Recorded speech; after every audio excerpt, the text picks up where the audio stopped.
Hello and welcome back to the Fantasy Playmakers. What's up, guys? In today's video, I'm going to be doing another mock draft. So this is going to be a 10-team league PPR scoring. We're going to be drafting from the third overall slot. It's going to be a pretty standard roster: one quarterback, two running backs, two wide receivers, a tight end, flex. I'm just not going to do a defense and kicker. It's pretty pointless in terms of mocks. And then it's going to be 6 bench slots. As for all of these videos, if you guys have a specific type of league, number of teams, scoring settings, roster construction, all of that stuff, and you want me to mock with those settings, just comment down below and I'll try to do as many as I can. And then if you guys are watching this and you're enjoying yourself, it's entertaining, please just leave a like and consider subscribing to the channel. That would really help support me a lot and I would appreciate it. But let's get right into the mock draft. So to start off the first round, we basically saw the consensus number 1 and number 2 come off the board. Christian McCaffrey went at the 101, Dalvin Cook at the 102. I feel like this is probably what you're going to see in maybe like 90% of drafts. McCaffrey locked in at the 101 and then Dalvin Cook as the number 2. But the number 3 pick, I think this is where you could see some variation. For me, I have Kamara and Derrick Henry just like back to back. You could really flip them either way in half-point PPR, but considering that this is a PPR scoring league, I've got to lean with Alvin Kamara just because he is such a top option in the receiving game. So for me, this is going to be a no-brainer pick. I'm not super concerned about this Saints offense this season. I don't think Kamara has the same ceiling that he had last year with Drew Brees, just feeding him with all those dump-offs. But I still think he's going to be a high-end running back one. Sean Payton is going to have him heavily involved in this offense, and especially with Mike Thomas out for who knows how long, Kamara is going to be feasting. They're going to get him involved in the receiving game, and he's also going to get his fair share of carries. So I'm going to have him lead my backfield here as my RB1. After we picked Alvin Kamara, we saw Derrick Henry go off at the 104, Devontae Adams at the 105, and then a string of running backs to wrap up the first round.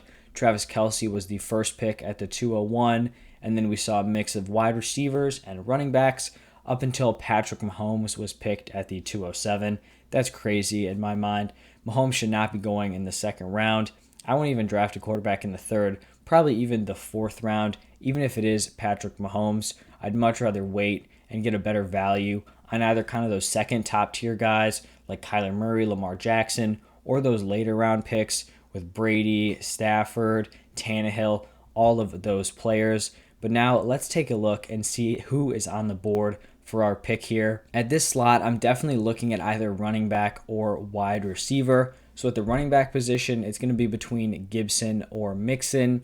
I think Gibson is probably the safer option. I couldn't argue if you would pick him ahead of Mixon, but I have been going Mixon over Gibson just because I'm really shooting for that high upside. I think if Mixon really clicks, everything comes together. He has legit maybe even top 5 running back upside with his potential workload. So I'm kind of shooting for that upside when I do go with Mixon. But then at wide receiver, I think Calvin Ridley is pretty clearly the top guy here. I have him as my wide receiver 4. And I was in this situation in yesterday's mock, and I ended up going with Joe Mixon.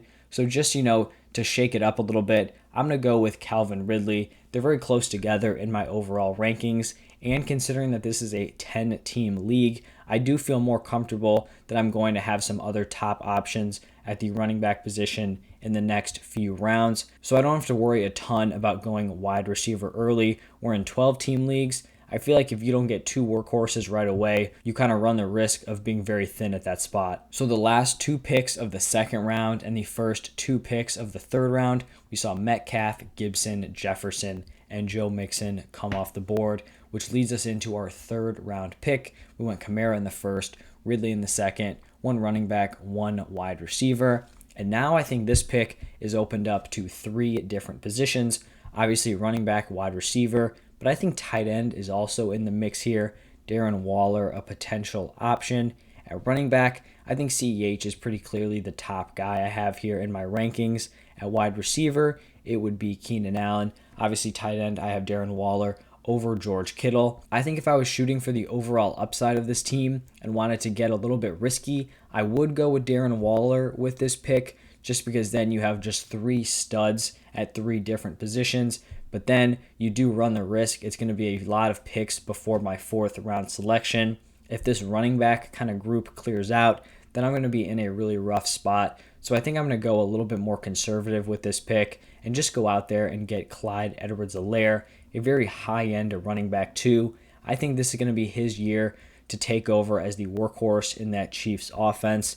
I think he's going to have a major breakout season and really just establish himself as like a high-end running back 2, low-end RB1 for future years. I feel like the third and fourth rounds are pretty typical to what you're going to see. After we picked CEH, you saw some wide receivers go off. You had both the tight ends, Waller and Kittle, go at the 305, 306. And then fourth round, pretty dominated by wide receivers. But you have Josh Allen thrown in there and then a pair of running backs. So it's our fourth round pick. And we went with CEH with our last pick. So we have 2 RBs, 1 wide receiver. And now we get to take a look at who is still on the board. I think I'm definitely passing on the quarterback and tight end positions. I like the top guys available here, Murray and TJ Hawkinson, but in my mind, it's just too early here in the fourth round, way too early actually.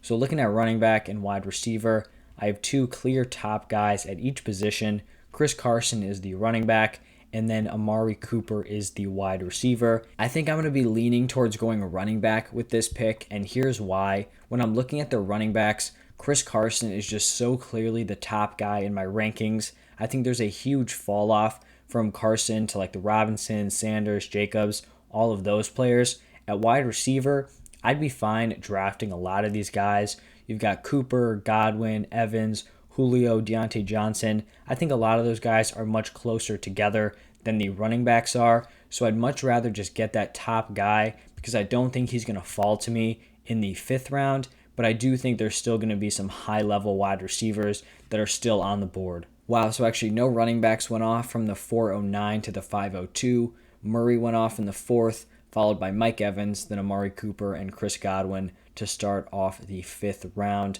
And now we're going to have some interesting options. Obviously, there are still some solid players at the wide receiver position. You've got Julio Jones, Deontay Johnson. Those are probably my top 2 of these wide receivers available. Lamar Jackson is at quarterback, but still, I just think it's too early to go quarterback when you look at the depth of the position. So I do think I'm just going to lock in here on Julio Jones. I wouldn't fault you if you went with Deontay Johnson because this is PPR. He's going to be a volume machine. But I just think Julio Jones has a much higher ceiling. He's probably going to be the wide receiver 2 in this Tennessee Titans offense.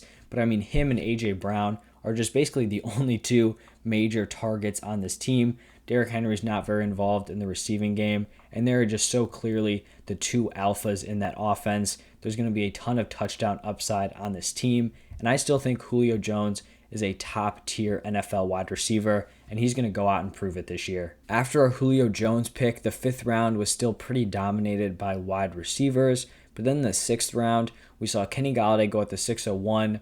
Hawkinson was the first tight end of that second tier at the position to go at the 602. Then we saw some running backs, some quarterbacks. Dak and Lamar both went in the 6th round, which leads us into our 6th round pick. Looking at our starting lineup right now, we do not have a quarterback, we do not have a tight end, but we have our 2 running back slots, our 2 wide receiver slots, and then our flex is filled in by a running back. And now, looking at the options available, Mark Andrews wouldn't be a terrible value here. That's definitely something I'm going to keep my eye on. Quarterback, I do think it's too early to go with a Wilson or a Rodgers, Herbert. Running back, you do have Mike Davis there, but we do already have 3 running backs. So that's, something to consider. And then wide receiver, I do like T. Higgins a lot. I do think he's going to be the number 1 in that Bengals offense. Jamar Chase just has not come together, and T. Higgins did really impress last season. So I think I am going to go out and get some depth at the wide receiver position because when I'm looking at running back and tight end, I am going to be up soon, after that turn. And there are still some top options at running back. I could go Davis, I could go Gaskin, and then tight end, Mark Andrews is available. So, it's decently unlikely that all the guys I want get picked up. But wide receiver, T. Higgins goes off the board. I don't really like any of these guys after him. So I'm just going to have to take advantage of him kind of sticking out here and select him as my wide receiver 3. Wow, so Mark Andrews and Mike Davis both did not come off the board here. Juju and Pitts went in the end of the 6th. and then Rodgers and Odell Beckham started out the 7th.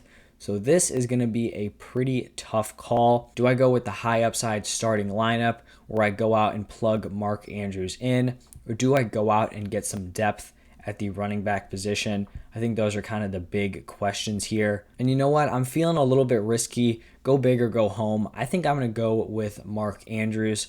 I have 3 just locked in running backs that I feel very confident in. And then I have T. Higgins as a guy who could easily slot in as a flex, during these running backs bye weeks, or if there's an injury. I still do need more depth at the running back position, but let's just go for this high upside offense and select Mark Andrews at the tight end position. I'm not super in love with him at his current ADP, but I definitely think he's fallen to a place here where he's a guy that's a very solid value. This is something I've seen a lot in these Fantasy Pros mock draft. This kind of 6th and 7th round is where you just see all the quarterbacks swept off the board. And for me personally, I'm not willing to draft like this Justin Herbert, Russell Wilson, Tom Brady kind of group of guys this early. Like, I don't think they should be going within half a round of Lamar Jackson. So it leads me in a lot of these drafts to just kind of wait and pick whatever guy is left on the board. So in this case, I think it's probably going to be Tannehill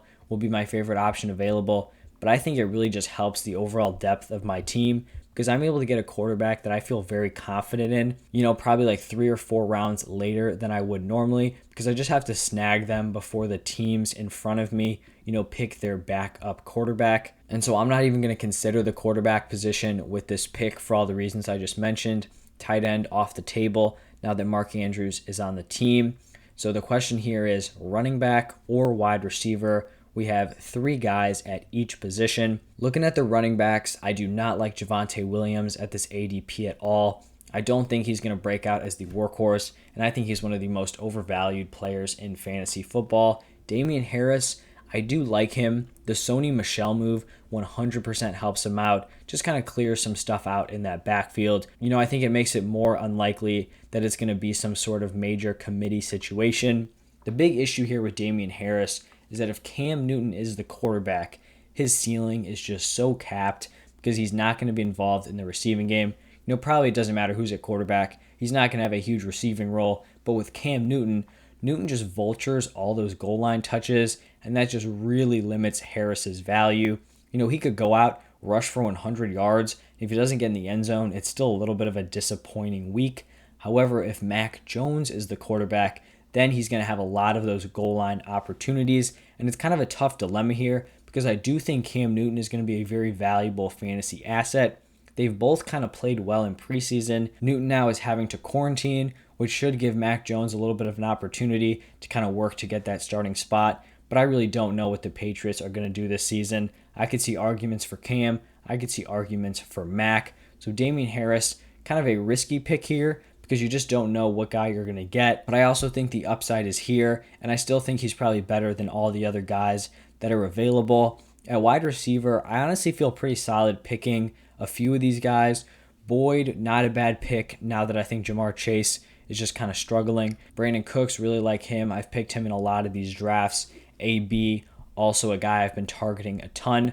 So I think I'm going to lock up Damian Harris here as my RB4 because I'm going to be up again in a few picks, and I do like a ton of those wide receivers. So hopefully, they all don't happen to get sniped right in front of me. So Damian Harris slotting in at the RB4. Wow, what are the odds? We just got absolutely sniped on these picks. So 3 of the 4 picks after Damian Harris were the 3 wide receivers that I talked about. The only 3 guys, Tyler Boyd, AB, and Brandon Cooks, all went in those 4 picks. That is pretty wild. So we're going to have to kind of reconsider what direction we're going to go in. It's probably still going to be at the wide receiver position. But let's just take a look now at the other players. So we've got Deebo Samuel. I'm not a huge fan of him at his ADP, but I definitely think he's going at a little bit of a discount this late in the draft. Definitely something I'd consider. I have a few shares of Will Fuller, just kind of buying into that upside. A lot of these other guys just not super interested in.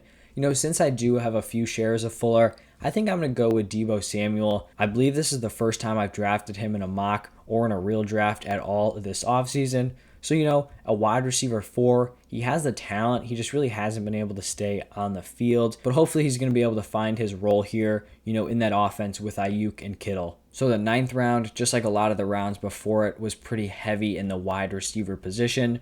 But round 10 is when we saw teams start to finally draft these late round tight ends. Logan Thomas, Dallas Goedert, Noah Fant, and also some of these running backs. So we have our 10th round pick here. Right now we have every spot of our starting lineup filled out except for quarterback. And then on our bench we have T. Higgins, Damian Harris, and Deebo Samuel. I'm just kind of going to map out where I'm thinking of picking Tannehill.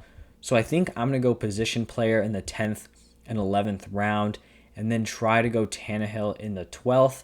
This is a little bit risky because teams could try to snag their backup before then, but I think I'm just going to take this risk here because even if I don't get Tannehill, I still may have an option for Stafford or Hurts, and I would just like to lock in, an RB5 and a wide receiver 5. And I think I'm going to go running back 5 first just because I like James Conner at this ADP way more than the rest of the field. You see Kenyon Drake right after him in the rankings. I think he has the opportunity to be the Kenyon Drake-esque player for the Arizona Cardinals, basically targeting guys who have a chance to lead a backfield, and it definitely helps when it is going to be a high-scoring offense. After James Conner, we saw Tanyan go at the 10:09.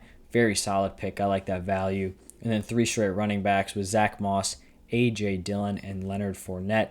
And so like I mentioned, we could go wide receiver 5 with this pick. I was actually kind of reconsidering this and thinking, maybe we just go quarterback here and then I can take a shot on one of my later round wide receivers.